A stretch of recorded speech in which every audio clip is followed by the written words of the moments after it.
Good evening, folks. Red Watson here with Justin Miller and David Holtzclaw from Dooley Field on homecoming as the Seneca Bobcats came into the game 6-0, 2-0 in the conference to take on the Yellow Jackets, 3-3 on the season, but also 2-0 in the conference. Greer deferred the opening kickoff to the second half, so they kicked off to Seneca, Justin, and Seneca takes it right down the field and scores on the opening drive. Ethan Sullivan gets a 28-yard field goal to go up 3-0 on the Yellow Jackets early. Yeah, it actually had the ball on the 1 yard line. The Jacket defense did a great job of forcing that to be only a field goal after looking at what was a promising drive and we thought was going to be 7 for Seneca. Greer would take the next kickoff and answer Seneca's opening scoring drive on a 4-minute and 3-second drive that was a Nick Holmes 17-yard touchdown. Extra point was good. That put the Yellow Jackets up 7-3, but a big answer to take the momentum away from Seneca. Huge answer. We thought it was really key for the Jacket offense to get off to a good start, and that's what you thought they had to have coming after that field goal. After that, both defenses kind of took control of the game, but the next scoring drive was Greer, and it was Nick Holmes again, this time on a 1-yard touchdown carry. Extra point was good, and that extended the Greer lead to 14-3 at that point. Yeah, the Jackets are rolling, and I know we'll talk about some stats here shortly, but heck of a job by rolling to have those Jackets rolling. Seneca would get the ball back and drive down for another field goal drive, 2-minute and 44-minute drive. That cut Greer's lead to 14-6, but Greer would get the ball coming out of the second half. Huge job by the defense there in the first half to force Seneca to not capitalize on those drives that they had. They had some 13-play drives, a couple of them tonight, but good job by the defense, and you're right, Greer got picked right up out of halftime. Greer got the ball coming out of halftime, but kicked it away, punted. Both teams traded the ball back and forth until Greer finally scored again. It was Nick Holmes with a 1-yard touchdown, just like before.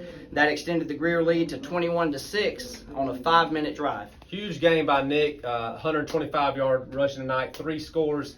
But heck of a job, and that's what we thought at halftime on the Kirby Sanitation halftime report. We talked about the Jackets having to have a score right there coming out of the break. The final score of the game came in the fourth quarter. It was a Jalen Verner 10-yard touchdown run by Seneca.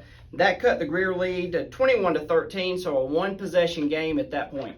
You're right. Seneca comes down and picks up a fourth down, big fourth down, and the Jackets force another 4th and 10 for Seneca. The big play on that fourth down, as we all know, is the interception for Greer on the 1-yard line.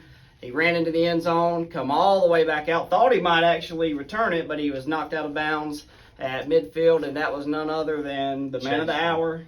Chase Free. Chase Heck of Free. a job. The Seneca actually goes 1 of 2 going into that fourth down on the night on fourth down conversion, so that made it 1-3, but that sealed the game, and a heck of a play by Chase Free to read that ball. Yeah, Yellow Jackets defensive line really controlled the game and held Seneca in the red zone throughout the night, and that paved the way for the offense to pick up the victory.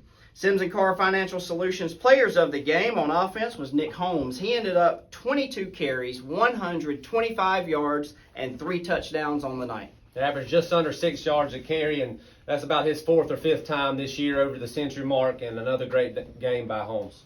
Defensive player of the game was Drew Hansen, 5 tackles, 3 assists, and 1 huge tackle for loss.